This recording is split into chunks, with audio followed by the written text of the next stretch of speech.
Assalamualaikum warahmatullahi wabarakatuh. Salam sejahtera buat kita semua.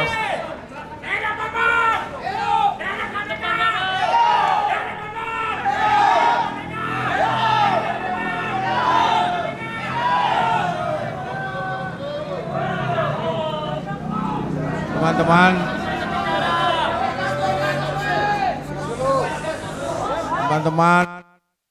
Pak Bambang kembali dari Bareskrim dan tadi sempat minum air putih sebagai pelepas dahaga. Ada hal yang perlu disampaikan oleh Pak Bambang.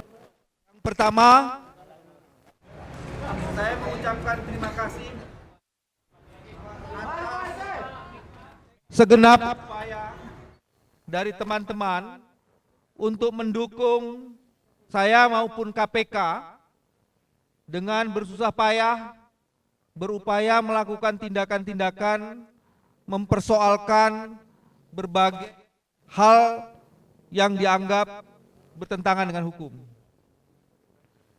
Yang kedua, saya ingin mengatakan secara jujur bahwa tantangan ke depan masih tetap menghadang.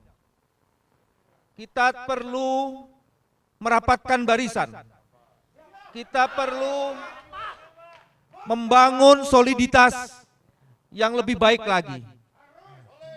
Karena semua tantangan-tantangan itu pada ujungnya tidak sungguh-sungguh membangun kemaslahatan bagi masyarakat. Yang ketiga,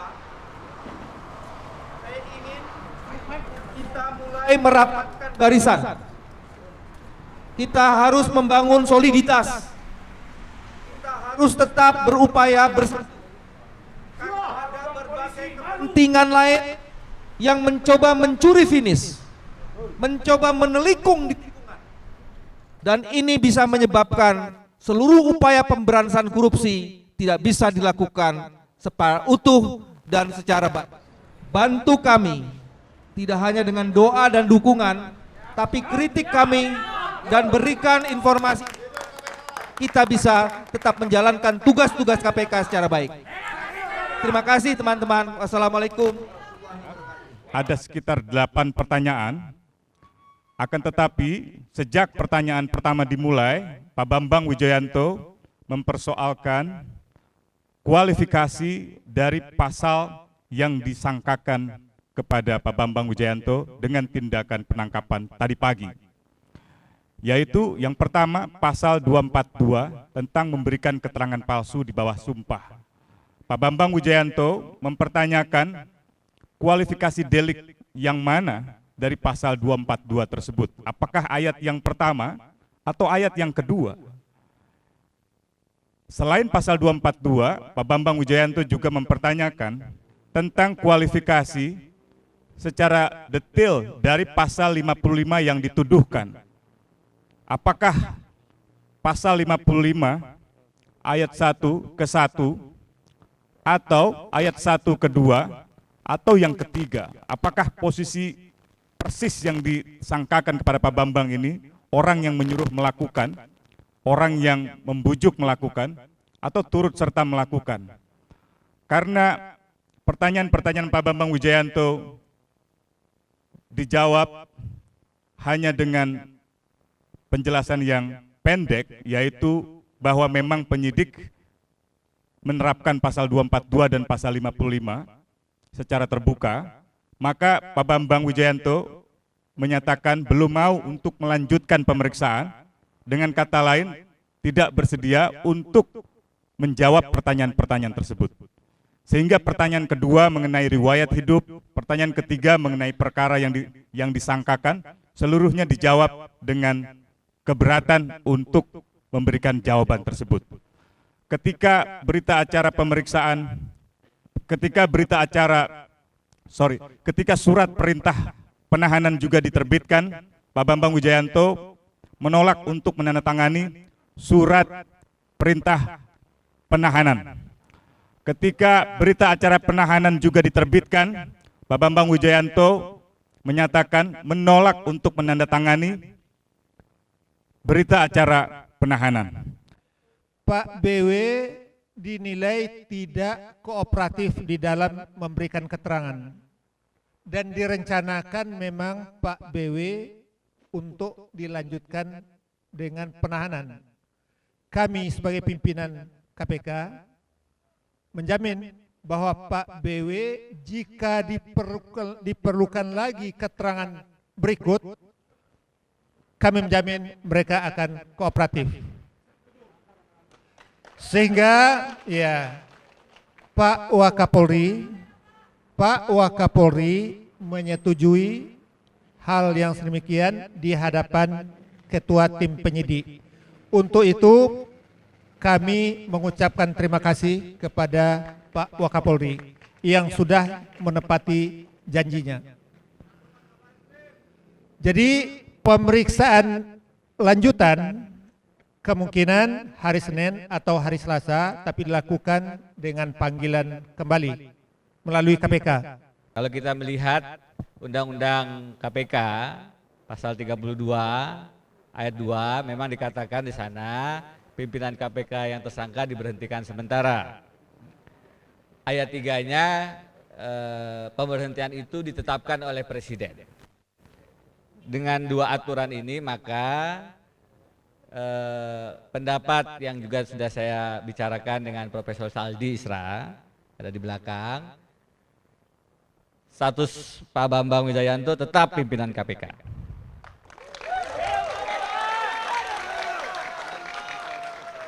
Pemberhentian sementara itu secara hukum akan terjadi jika Presiden Jokowi mengeluarkan keputusan presidennya. Ini justru akan kita lihat bagaimana sikap Presiden Jokowi. Karena kalau saya melihat kasus ini adalah kasus yang terkait, kasusnya adalah kriminalisasi KPK. Ini adalah serangan balik terhadap KPK. Maka Presiden Jokowi tentu harus dengan hati-hati, harus dengan jeli melihat, dan ini kesempatan beliau untuk menunjukkan dukungannya terhadap agenda pemberantasan korupsi, dukungan terhadap KPK, dan karenanya selama Kepres belum keluar, maka status Bambang Wijayanto, Pak Bambang Wijayanto adalah pimpinan KPK yang sah. Setelah bertemu dengan Wakapolri, di mana beliau pertama beliau tidak tahu adanya penahanan. Satu, beliau minta maaf pada saya karena di luar sepengetahuan beliau. Karena itu beliau menjamin bahwa Pak BW akan segera keluar setelah sholat Jumat, sebelum bertemu Presiden. Itu jaminan pertama.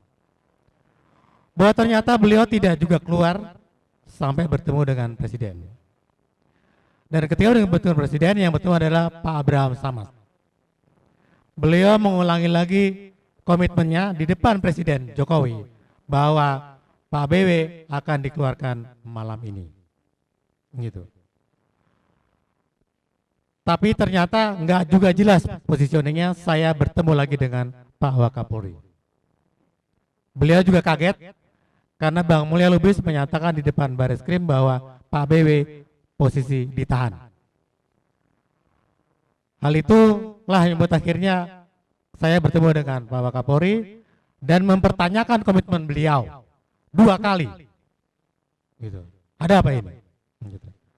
Alhamdulillah beliau menepati komitmennya dan kami menjamin, kalau pertama kali adalah Waka menjamin, sebaliknya untuk mengeluarkan Pak BW, saya dan Pak Zulkarnain menjamin pada Pak Wakapolri bahwa Pak BW akan mengikuti proses pemeriksaan selanjutnya. Gitu. Maka dengan jaminan tersebut, tanpa tandangan apa-apa, Pak BW bersama kita semua kembali ke kantor ini. Pak Bambang memang sudah dikeluarkan dari tahanan, tapi itu sebetulnya dalam konteks kepentingan KPK belum ada apa-apanya. Pak Bambang baru bisa bekerja normal kalau dalam waktu sesingkat-singkatnya segera diterbitkan SP3 Pak Bambang Wijayanto. Artinya pimpinan KPK kembali kepada posisi 4 orang. Nah, itu yang ditunggu sekarang. Keluar ini untuk Pak Bambang pribadi oke. Bisa ketemu dengan anak istri, bisa ketemu dengan kolega dan segala macamnya. Tapi kepentingan pemberantasan korupsi, mempercepat kasus-kasus penting di sini, itu mungkin belum akan banyak manfaatnya. Kecuali dalam waktu singkat, sesingkat-singkatnya, segera diterbitkan SP3 merujuk pengalaman pimpinan KPK dulu yang pernah juga mengalami nasib kriminalisasi. Itu poin penting yang harus disuarakan demi kepentingan pemberantasan korupsi. Kita minta kepada Presiden Jokowi segera memberikan pesan kepada jajaran kepolisian untuk menghentikan cara-cara yang tidak senonoh ini. Sangat kental kriminalisasi dan dari tadi siang dikatakan sulit untuk mengatakan tidak bahwa ini tidak terkait dengan kasus penetapan BG sebagai tersangka. Permintaan penghentian penyidikan atau SP3 itu kita ajukan untuk alasan utama demi kepentingan umum. Jadi pemberantasan korupsi, penanganan perkara-perkara korupsi yang ditangani oleh KPK, terutama yang belakangan ini banyak mendapat sorotan masyarakat, seperti penetapan Budi Gunawan sebagai tersangka, adalah perkara yang menyangkut kepentingan umum dan perlu didahulukan dengan memastikan bahwa pimpinan KPK bekerja secara maksimal, yaitu 4 orang. Dengan begitu, sekali lagi, SP3 ini menjadi sangat penting demi kepentingan umum. Kami berhitung dengan waktu. Periode ketiga tinggal sekitar 11 bulan lagi. Perkara-perkara yang sudah relatif agak lama dalam penyidikan, kami konsentrasi untuk mempercepatnya. Oleh karena itulah, kalau kami bekerja 4 pimpinan, ini akan lebih cepat di dalam proses penyelesaiannya. Oke teman-teman, sekarang sudah jam 3 kurang seperempat. Sekali lagi, atas nama pribadi, atas nama keluarga, atas nama KPK, kami mengucapkan terima kasih. Hidup pemberantasan korupsi! Terima kasih, selamat pagi.